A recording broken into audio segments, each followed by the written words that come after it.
نحمده ونصلي ونسلم على رسوله الكريم اما بعد فاعوذ بالله من الشيطان الرجيم ببركة بسم الله الرحمن الرحيم.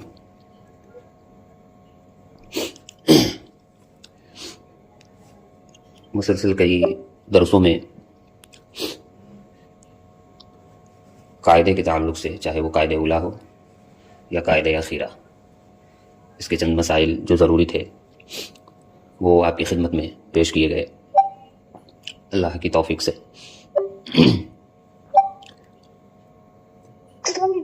آج کے درس میں فرائض نماز کی سب سے آخری فرض خروج بسنعہ کے تعلق سے آپ کے سامنے بیان کیا جائے گا۔ پہلے ہم خروج بسنعہ کا مطلب اور مفہوم جانیں گے، پھر اس سے ریلیٹڈ جو بھی مسئلہ ہوگا وہ ایک ایک کر کے ہم آپ کی خدمت میں پیش کریں گے۔ جو مسائل پیش آ سکتے ہیں وہ مسائل آپ کی خدمت میں پیش کیے جائیں گے۔ خروج بسنعہ دو لفظ سے مرکب ہے، ایک خروج ہے، ایک ہے بسنعہ، دونوں کا مطلب الگ الگ ہے، مفہوم ایک ہے۔ خروج کا مطلب ہے نکلنا، اور اصل لفظ جو ہے، با یہاں پر زائد ہے، اصل لفظ ہے سین صاد نون عین ہا، سنعہ، جس کا معنی ہے نمازی کا کوئی عمل، یعنی نمازی قاعدہ اخیرہ کے بعد سلام یا کلام یا کوئی بھی منافی نماز کام نماز سے باہر آنے کے ارادے سے کرے، اسے خروج بسنعہ کہتے ہیں۔ خروج کا مطلب نکلنا، اور سنعہ کا مطلب نمازی کا کوئی عمل، کوئی کام ایسا ہو قاعدہ اخیرہ کے بعد، یعنی سلام یا کلام یا کوئی بھی منافی نماز کام ہو، اس ارادے سے کہ نماز سے باہر اب آیا جائے، تو یہ سنعہ کہلاتا ہے۔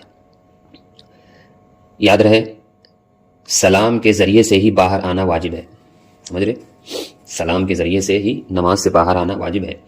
اگر کوئی شخص سلام کے ذریعے سے، یعنی السلام علیکم ورحمۃ اللہ، السلام علیکم ورحمۃ اللہ، یہ کہنا اور یہ کہہ کر نماز سے باہر آنا یہ واجب ہے۔ اگر کوئی شخص سلام کے علاوہ کوئی اور کام قصدن کیا تو نماز واجب الاعادہ ہوگی، اس نماز کو دوبارہ پڑھنا آپ پر لازم ہوگا۔ سلام سے ہی نماز سے باہر آنا آپ پر لازم اور ضروری ہے۔ سلام کے علاوہ کوئی کام کر رہے ہیں جس سے نماز سے آپ باہر آ رہے ہیں، تو ایسی نماز واجب الاعادہ ہوگی، جس کا دوبارہ پڑھنا آپ پر لازم اور ضروری ہوگا۔ اور اگر نماز سے باہر آنے کے ارادے کے بغیر کوئی عمل کیا تو نماز باطل ہو جائے گی، سمجھ رہے؟ نماز سے باہر آنے کے ارادے کے بغیر، یعنی ارادہ یہ نہیں ہے کہ نماز سے باہر آیا جائے، مگر ارادے کے بغیر کوئی عمل کیا تو نماز باطل ہو جائے گی۔ اس کا مطلب یہ ہے کہ ہم سلام پھیر کر نماز سے باہر آتے ہیں نا، یہ ہمارا ارادہ ہوتا ہے۔ سارے جو بھی پڑھنے کے ہیں وہ پڑھنے کے بعد ہم سلام پھیر کر نماز سے باہر آتے ہیں، یہ اور باہر آنے کا ہمارا ارادہ ہوتا ہے، اور ارادہ السلام علیکم ورحمۃ اللہ کہتے ہوئے ہوتا ہے۔ لیکن اگر کوئی شخص بغیر ارادے کے نماز سے باہر آنے کی غرض سے سلام پھیر دے تو ایسی صورت میں اس کی نماز نہیں ہوگی، اس نماز کو دوبارہ پڑھنا آپ پر لازم اور ضروری ہوگا۔ وہی بات یہاں پر ذکر کر رہے ہیں کہ ارادے کے بغیر کوئی عمل کیا تو نماز باطل ہو جائے گی، جیسا کہ بہار شریعت میں مذکور ہے خروج بسنعہ، یعنی قاعدہ اخیرہ کے بعد سلام و کلام وغیرہ کوئی ایسا فعل جو منافی نماز ہو بقصد کرنا، مگر سلام کے علاوہ کوئی دوسرا منافی قصدن پایا گیا تو نماز واجب الاعادہ ہوتی ہے، اور بلا قصد کوئی منافی پایا گیا تو نماز باطل ہے۔ سمجھ رہے؟ وہی مسئلہ کہ سلام کے ذریعے ہی آپ کو نماز سے باہر آنا پڑے گا۔ اسی سے ریلیٹڈ چند مسائل آپ سماعت کریں کہ سلام کس طرح پھیرا جائے گا، سلام پھرنے کا طریقہ کیا ہونا چاہیے، اور سلام کے الفاظ کیا ہونے چاہیے، الفاظ سلام، السلام علیکم اس طرح بولا جائے گا یا السلام علیکم اس طرح بولا جائے گا، ورحمۃ اللہ تعالی وبرکاتہ لگایا جائے گا یا نہیں، اس کے تعلق سے بھی مسائل آپ حضرات سماعت کریں۔ سلام پھیرنے کا مسنون طریقہ کیا ہے، یعنی سنت طریقہ یہ ہے کہ سلام کے الفاظ قبلہ کی طرف رہتے ہوئے شروع کر کے دائیں جانب چہرے پھرتے ہوئے مکمل کرے، یعنی ہمارا چہرہ قبلہ کی طرف ہو اور وہیں سے ہم چالو کریں، السلام علیکم ورحمۃ اللہ، دائیں جانب پہلے پھیرنا ہے آپ کو۔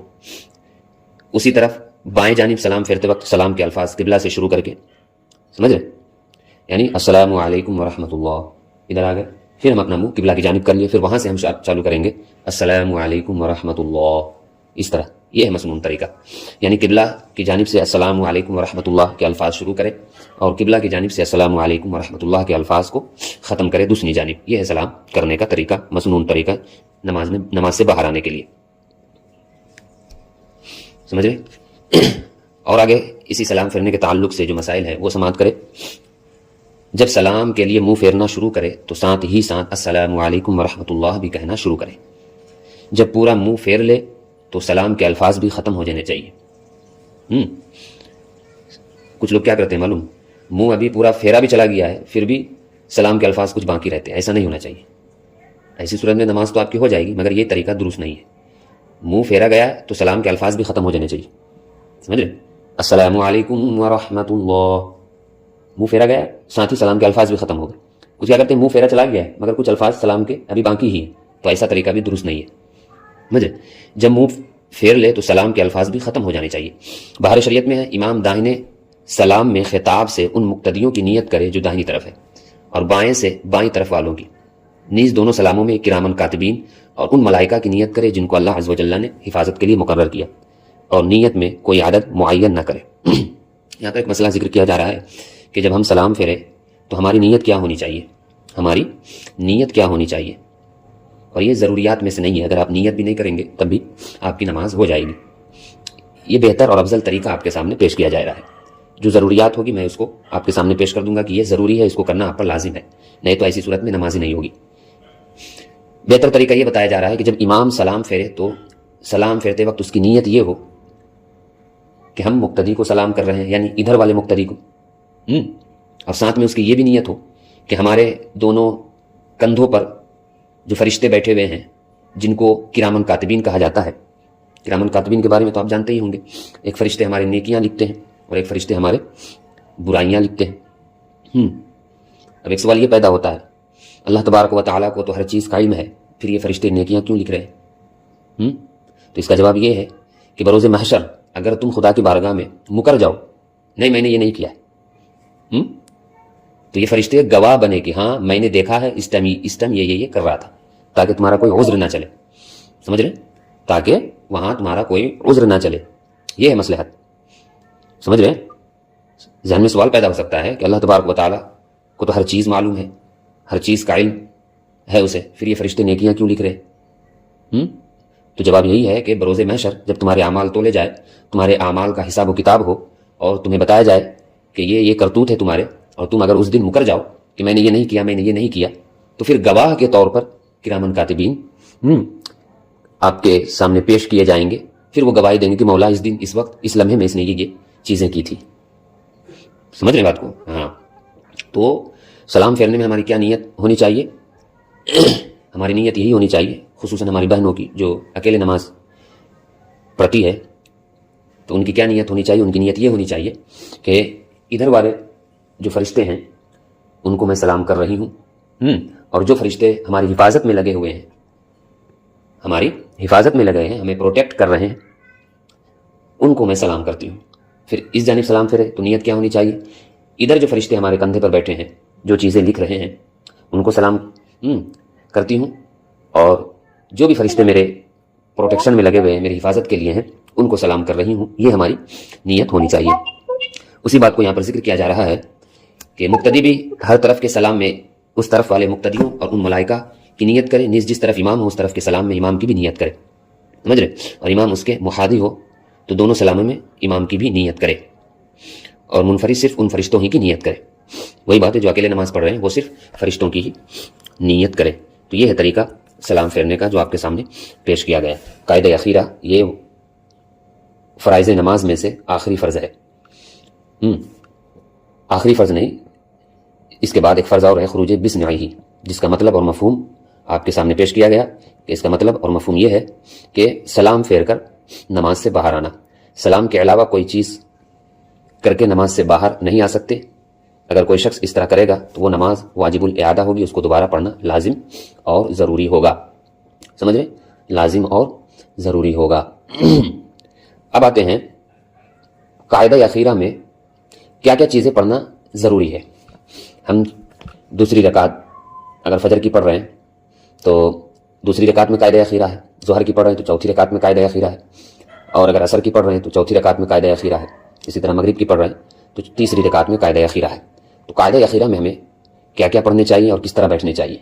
تو جو مسائل قاعدہ اولیٰ کے تعلق سے ہے اس میں صرف ایک مسئلہ ایڈ ہوگا کہ قاعدہ اخیرہ میں صرف تشہد کے بعد درود ابراہیمی پڑھیں گے، پھر اس کے بعد کوئی دعائے معصورہ پڑھیں گے. یہ صرف اتنا ہی کرنا ہے، ورنہ جو مسائل قاعدہ اولیٰ کے ہیں، جس طرح بیٹھنے کا طریقہ ہے اسی طریقے پر آپ کو بیٹھنا ہے، اور جس طرح ہمارا رخ ہونا چاہیے اسی طرح قاعدہ اخیرہ میں رخ ہونا چاہیے. اور جو چیزیں قاعدہ اولیٰ میں پڑھی جاتی ہے اس میں صرف دو چیزیں ایڈ کرنی ہے، درود ابراہیمی اور دعائے معصورہ. اس میں صرف دو چیزیں ایڈ کرنی ہے. یاد رہے کہ تشہد یعنی التحیات للہ پورے مخارج کے ساتھ آہستہ آہستہ، کوئی جلد بازی بھی نہیں ہونی چاہیے. یہ بھی یاد رہے، جلد بازی میں اگر کہیں پر کوئی مسٹیک ہو جائے، غلطی ہو جائے جس سے معنی میں خرابی یا فساد آ جائے گا تو آپ کی نماز بالکل نہیں ہوگی. سمجھ رہے ہیں؟ تو اطمینان و سکون کے ساتھ جو لفظ جس مخرج کے ساتھ نکلتا ہے اسی مخرج کے ساتھ آپ کو ادا کرنے ہوں گے. جیسے التحیات للہ والصلوات والطیبات السلام علیک ایہا النبی ورحمۃ اللہ تعالی وبرکاتہ السلام علینا وعلی عباد اللہ الصالحین. اس طرح اطمینان و سکون کے ساتھ آپ کو نماز پڑھنی ہے. کوئی گھائی نہیں ہونی چاہیے. یعنی جیسے ہم قاعدہ اخیرہ میں آئے یا قاعدہ اولیٰ میں ہو یا ہم قرات کر رہے ہوں تو ہم سب کو چاہیے کہ اطمینان و سکون کے ساتھ ہم نماز پڑھیں. کوئی گھائی نہیں ہونی چاہیے. مثال کے طور پر التحیات للہ والصلوات والطیبات والسلام علیک ایھا النبی ورحمۃ اللہ تعالی وبرکاتہ والسلام علینا وعلی عباد اللہ الصالحین اشہد ان لا الہ الا اللہ واشہد ان محمدا عبدہ ورسولہ. ایک ہی سانس میں ہم سب کچھ پڑھ لیے تو یہ طریقہ بھی صحیح نہیں ہے، یہ طریقہ بھی درست نہیں ہے. سمجھ رہے؟ اگر بالفرض کوئی لفظ چھوٹ گیا آپ کا یا کوئی ایسی چیز اس میں رہ گئی جس کو آپ مخرج کے ساتھ ادا نہیں کیے اور وہی چیز معنی میں خرابی پیدا کر دیا تو ایسی صورت میں بتائیے نماز آپ کی ہوگی؟ نہیں ہوگی. اور آپ کو بارہا بتایا گیا ہے کہ زیر زبر سے معنی میں فساد اور خرابی آ جاتی ہے. سمجھ رہے؟ زیر زبر سے، پیش سے، اگر کہیں پر پیش تھا وہاں پر آپ نے زبر لگا دیا، یعنی کہیں کوئی فاعل ہو رہا تھا آپ اس کو مفعول بنا دیے، تو ایسی صورت میں معنی خراب ہو جائے گا. ایسی صورت میں معنی خراب ہو جائے گا جس کی وجہ سے نماز ہی نہیں ہوگی. زیر زبر سے، مخارج سے نماز میں ہے نا خرابی آ جاتی ہے.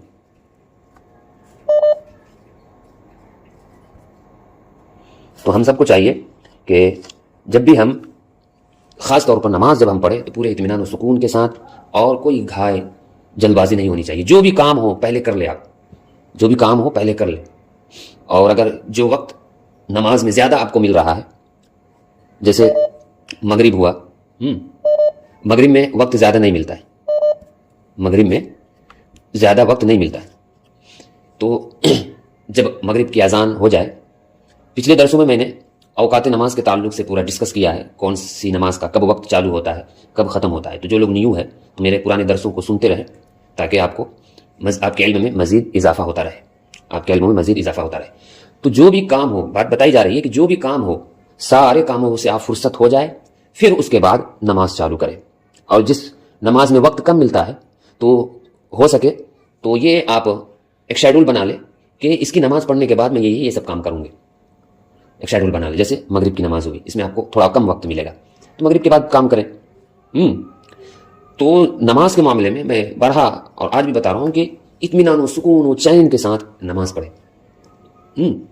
اور خاص طور پر جو بھی آپ کو قرآن کی آیتیں یاد ہیں، سورتیں یاد ہے، ایک اچھے جو قرآن کو مخارج کے ساتھ پڑھتے ہیں ان کو ایک بار ضرور سنا لیں، کیا میں یہ پڑھ رہی ہوں، میرا اس طرح پڑھنا مخرج کے ساتھ صحیح ہے، درست ہے یا نہیں.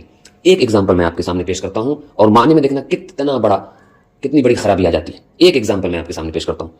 مثال کے طور پر آپ آخری سورت ہی لے لیجئے، ناس، قل اعوذ برب الناس ملک الناس إله الناس من شر الوسواس الخناس الذي يوسوس في صدور الناس من الجنة والناس.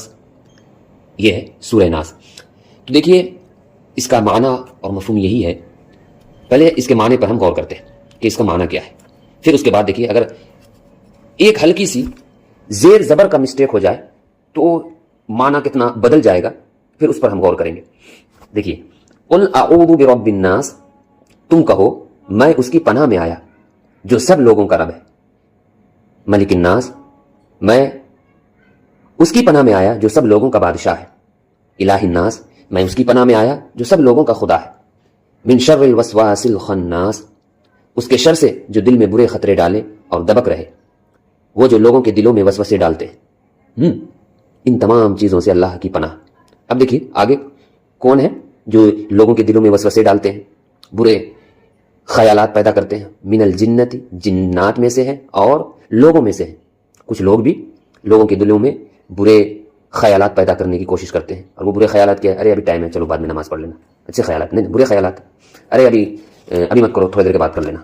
اس طرح کے خیالات. تو اب دیکھیے اگر کوئی شخص جنت کی جگہ من الجنت والناس، جیم کے نیچے زیر ہے. کیا ہے؟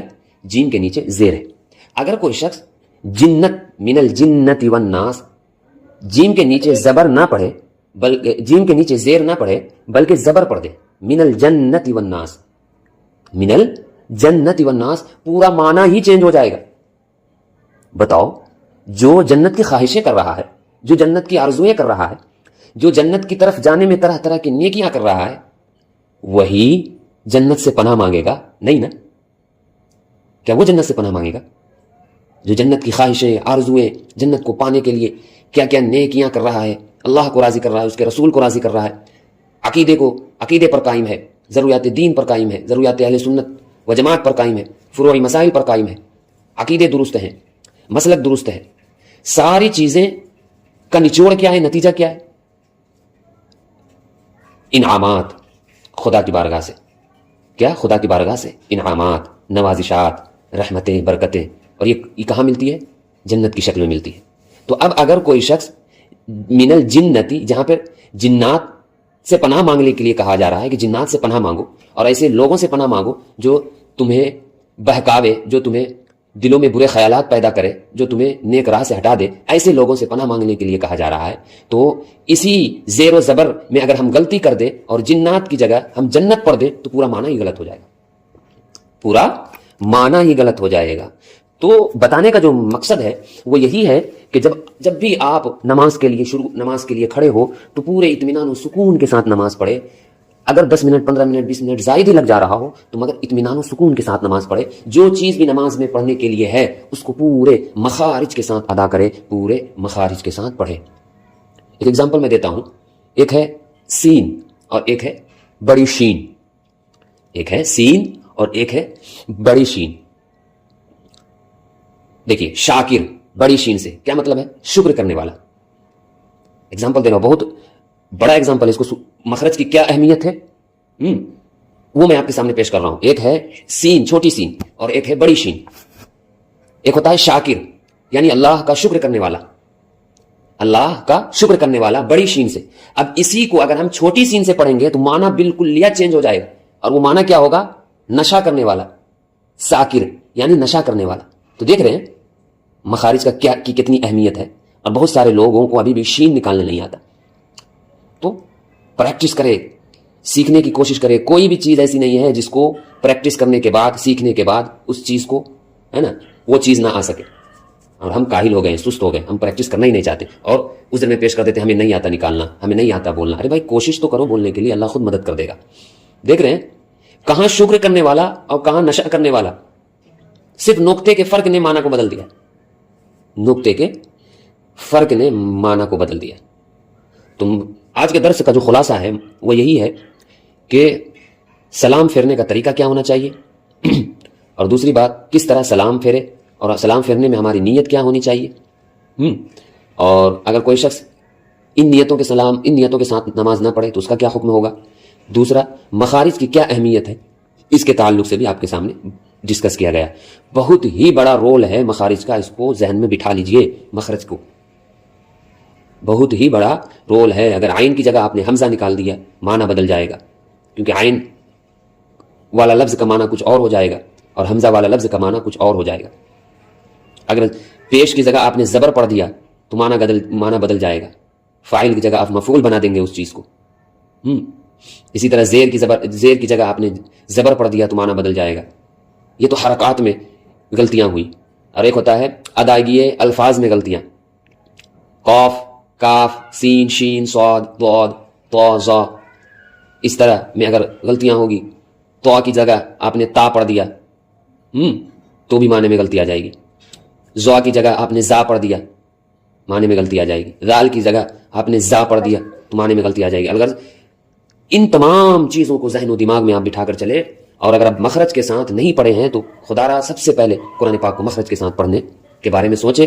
اور اگر آپ پڑھے ہوئے ہیں پھر بھی تسلی کے لیے کسی اچھے عالم دین یا عالمہ سے اپنے یاد کیے ہوئے سورے ایک بار ضرور چیک کروا لیں. اپنے یاد کیے ہوئے سورے ایک بار ضرور چیک کروا لیں, اور خاص طور پر آخر کے 10 سورے ضرور آپ یاد رکھیں اور ضرور آپ یاد کریں, تاکہ نماز پڑھنے میں آپ کے لیے آسانی ہو. اللہ تبارک و تعالی سے دعا ہے کہ بولنے اور سننے میں جو بھی غلطیاں اور گستاخیاں ہوئی معاف فرمائے. استغفر اللہ ربی من کل ذنب واتوب الیہ. اشہد ان لا الہ الا اللہ واشہد ان محمدا عبدہ ورسولہ وما توفیقی الا باللہ. السلام علیکم ورحمۃ